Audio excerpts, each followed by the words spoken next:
La limitation de l'âge des véhicules d'occasion importés fait couler beaucoup d'encre et de salive. Les vendeurs de véhicules d'occasion demandent aux autorités une possibilité de révision de ce décret. Au Libéria, victoire de l'ex-footballeur George Weah avec plus de 61% au second tour de la présidentielle selon des résultats provisoires après le dépouillement de près de 98,1% des bulletins. À l'aube du 28 décembre 1958, les guérillas unifiées sous le commandement du Che commencent la bataille de Santa Clara, un point clé du centre du pays qui semblait inexpugnable. La bataille de Santa Clara vous sera relatée dans ce journal. Madame, Messieurs, bonsoir. Le gouvernement ivoirien a adopté lors du Conseil des ministres du 6 décembre dernier 2 décrets portant limitation de l'âge des véhicules d'occasion importés en Côte d'Ivoire. L'âge limite des véhicules automobiles d'occasion importés affectés au transport public de personnes ou de marchandises est fixé à 5 ans, et ce en vue de réduire le nombre d'accidents de la route et les gaz polluants. Les vendeurs de ces véhicules ne l'entendent pas de cette oreille et demandent aux autorités une possibilité de révision de ces décrets. Des lasers. C'est un engin voiture là, c'est une bonne solution aussi. C'est dans ça que je travaille pour avoir mangé. Mais s'il n'y a pas une autre proposition, ça ne sera pas facile. Plus que 3 mois sur les routes pour ces véhicules de ramassage. Après cette période, il lui sera interdit de circuler sur le territoire ivoirien à cause de son état mécanique dégradé et surtout du fait de son âge très avancé. En effet, la décision prise par le ministère des Transports fait suite au décret pris par l'État de Côte d'Ivoire. Le test est relatif à l'interdiction de l'importation des véhicules de plus de 5 ans à usage commercial et le retrait des vieux véhicules de la circulation. C'est de faire en sorte que nos compatriotes, quelle que soit la classe sociale, donc puissent se déplacer dans de meilleures conditions, faire en sorte que le transport dans notre pays ait une image beaucoup plus reluisante. À peine livrée, la décision est déjà contestée. Chez certains transporteurs et importateurs de véhicules neufs ou d'occasion, cette mesure va fortement nuire à leurs activités commerciales. Nous sommes un peu indignés parce que ce que nous remarquons, c'est que les véhicules coûtent plus cher en Côte d'Ivoire qu'en Europe. Nous-mêmes, nous voyons sur les plateformes de télévision où les Blancs ils font la publicité des véhicules qui vendent par échéance. Ça ne vaut même pas le prix des véhicules occasion de Côte d'Ivoire. Donc comment s'en tenir à cette décision si jamais on doit importer un véhicule qui doit nous revenir plus cher que les nouveaux véhicules de Paris? On respecte la loi, ce que l'État a décidé. Mais la question, est-ce qu'après la loi, les Ivoiriens, est-ce qu'ils peuvent payer les voitures maintenant, les voitures de 5 millions, 6 millions? Parce qu'après la loi, ça sera difficile. J'ai au moins 10 employés. Chacun il a sa famille derrière lui. Si ça ne m'arrange pas le travail, après je vais fermer. Donc ça ne m'arrange pas, hein. Sincèrement. Si elle peut faire 10 ans, c'est bon. On peut trouver, les gens, ils peuvent trouver voiture à 6 millions, 7 millions. Avec 500 000 francs de salaire, il faut économiser 2 ans, 3 ans pour avoir au moins 3 millions pour pouvoir avoir une petite voiture qui a au moins 13 ans, 5 ans. C'est coté. À combien l'importateur va payer en Europe? Pas moins de 6 000 euros. Le transport arrivé ici, le dédouanement qui ne descend pas mais qui grimpe, on va dédouaner ça à combien? Et les consommateurs vont faire comment? On a créé des emplois. Imaginez-vous, 320 propriétaires de parcs, ça fait 320 sociétés. Pourtant, selon le ministre des Transports, Amadou Koné, ce projet de décret a fait l'objet d'une large concertation avec les usagers et les professionnels du secteur des transports. Le président de la coordination nationale des gares routières se veut réaliste. L'application de ces décrets souffrira de nombreuses contestations. Ça va avoir à coup sûr une incidence sur le coût même de la vie en Côte d'Ivoire. Aujourd'hui, la Côte d'Ivoire ne dispose même pas de camions remorques appartenant à des Ivoiriens. Quand vous amenez des denrées alimentaires aujourd'hui au port d'Abidjan, on est obligé de faire recours aux pays de la sous-région qui ont des véhicules neufs pour venir prendre les denrées alimentaires pour sortir même le riz. Alors c'est un vrai problème. Les délais de 5 ans là sont trop... Ça c'est des véhicules neufs, on ne peut pas les acheter. On n'a pas les moyens de les acheter. Alors si l'État n'a pas les moyens non plus de nous doter de ces véhicules neufs, alors nous souhaitons vraiment que ce décret-là soit revu parce que ça n'arrangerait même pas les populations, les denrées alimentaires. Il y aura une flambée des prix et on ne pourra pas en s'en sortir. Le projet de décret est clair. Le parc automobile ivoirien est vieillissant avec 75% des véhicules dont l'âge varie entre 16 et 20 ans, ce qui accroît la pollution de l'air par les gaz d'échappement. Ce sont plus de 29 000 tonnes de gaz carbonique qui sont prélevées par jour selon les statistiques du ministère en charge de l'environnement. Une situation inquiétante. Ça commence à fumer, alors ce qui dégage là, quand on respire, ça peut donner des infections au niveau du poumon. Alors donc je suis parfaitement d'accord que ces véhicules-là rentrent soit en fourrière. C'est pour la santé du peuple. C'est dangereux pour nous-mêmes qui montons dedans. Si le frein lâche, on fait comment? Une vieille voiture doit être au garage.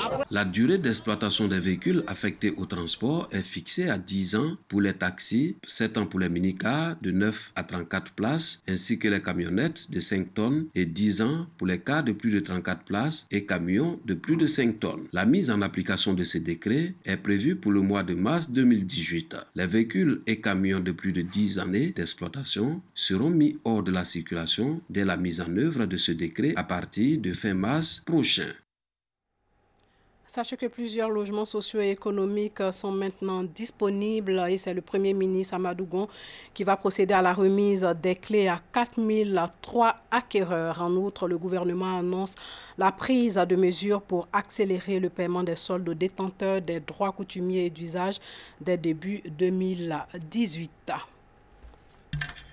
5 nouveaux mots de la francophonie désormais dans le dictionnaire, même si faroter est répréhensible et pas seulement au Cameroun, cela n'empêchera pas les Maghrébins de youyouter sur un VPS venu tout droit du Canada. Je crois que vous m'avez comprise, sinon vous me comprendrez après avoir suivi ce reportage de Walter Amadou Ouattara. Issus des cultures linguistiques d'Afrique centrale, du Cameroun, du Québec et du Maghreb, 5 nouveaux mots font leur entrée dans le Petit Larousse, un dictionnaire de plus de 63 000 mots. Désormais, ce n'est plus une faute de français que d'employer le mot « bisser », verbe transitif qui veut dire danser pour la seconde fois. Faroter, verbe transitif qui signifie verser de l'argent à quelqu'un dans le but de le soudoyer. Youyouter, verbe intransitif qui signifie pousser des cris de joie. Infolettre, nom féminin qui veut dire aussi newsletter. VPS, sigle signifiant vélo à pneus, surdimensionné, c'est un vélo tout-terrain. Après Sanjaye et Vegan en 2016, la francophonie continue de s'enrichir de mots dits populaires. Pour entrer dans le Petit Larousse, ces mots ont dû remplir 2 critères. Le premier est quantitatif, sa popularité doit être reflétée dans les médias. Deuxième critère, il est qualitatif, le thème doit coller à l'actualité. Parlons environnement, la protection des parcs et réserves naturelles, l'une des missions de l'OIPR. L'OIPR qui veut donner une dimension sociale à ses activités. Des projets communautaires sont financés par les bailleurs de fonds. Les représentants des associations villageoises de conservation et de développement sont invités à privilégier l'intérêt des villages en vue d'améliorer leurs conditions d'existence. Thomas Guessambi nous fait le cours des actions menées par l'OIPR.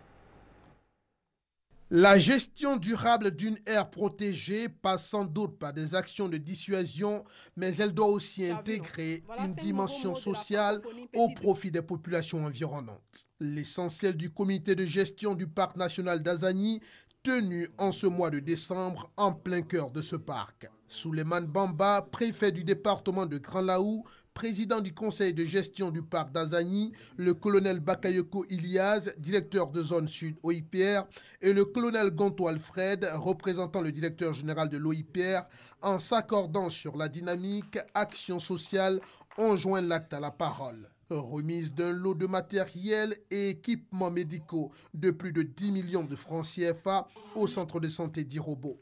Le tricycle dans ce lot est revenu au village d'Assema Nguessandon, vainqueur du prix vert pour la conservation du parc national d'Azani, édition 2017.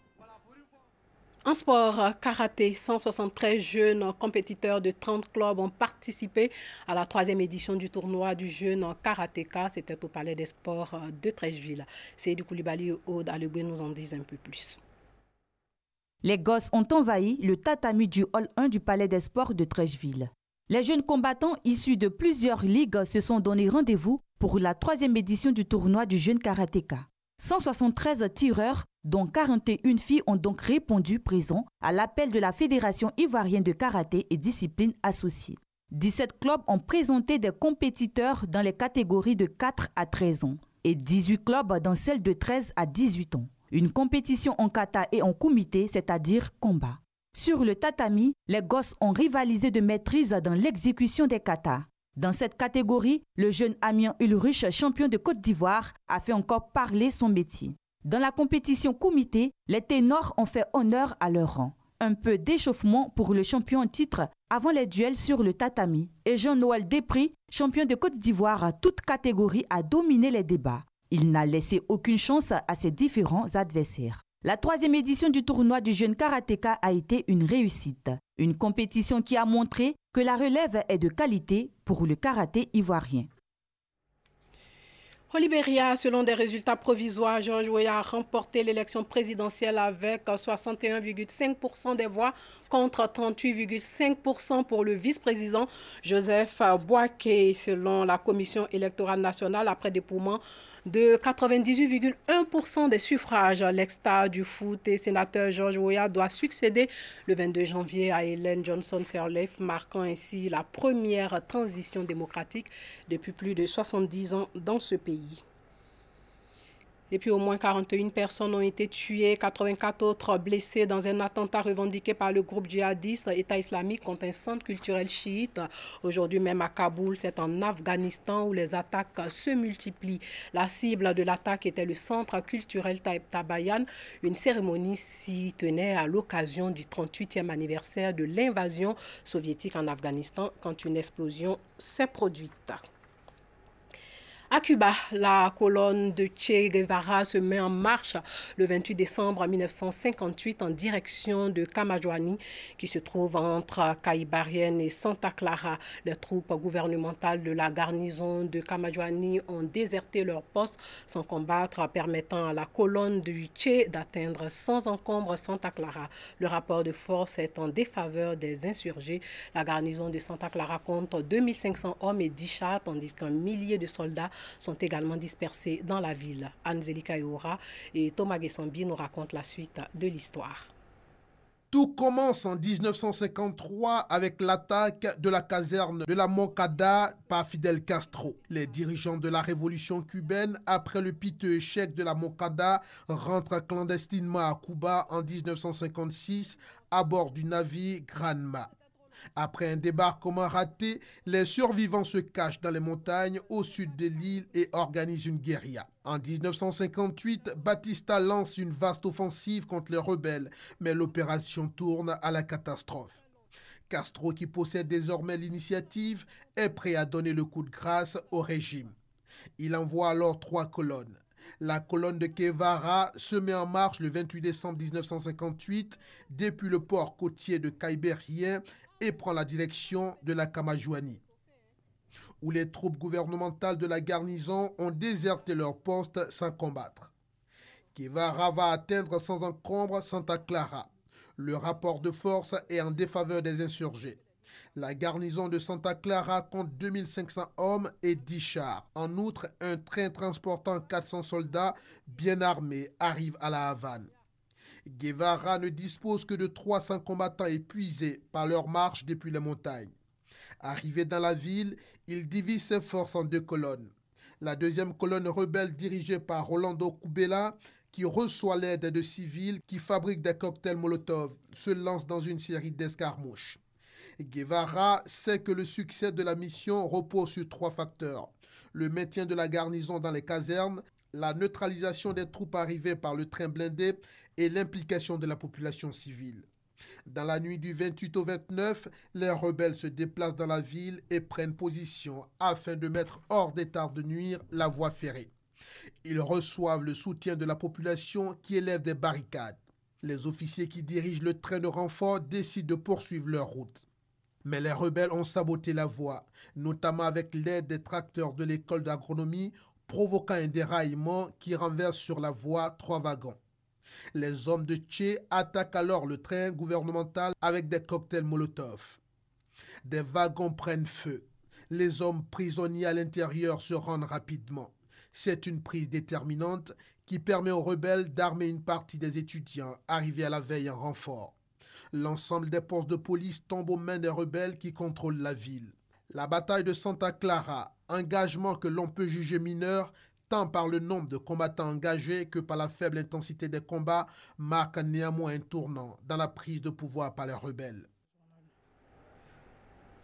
Voilà, c'est tout pour ce soir. Portez-vous bien.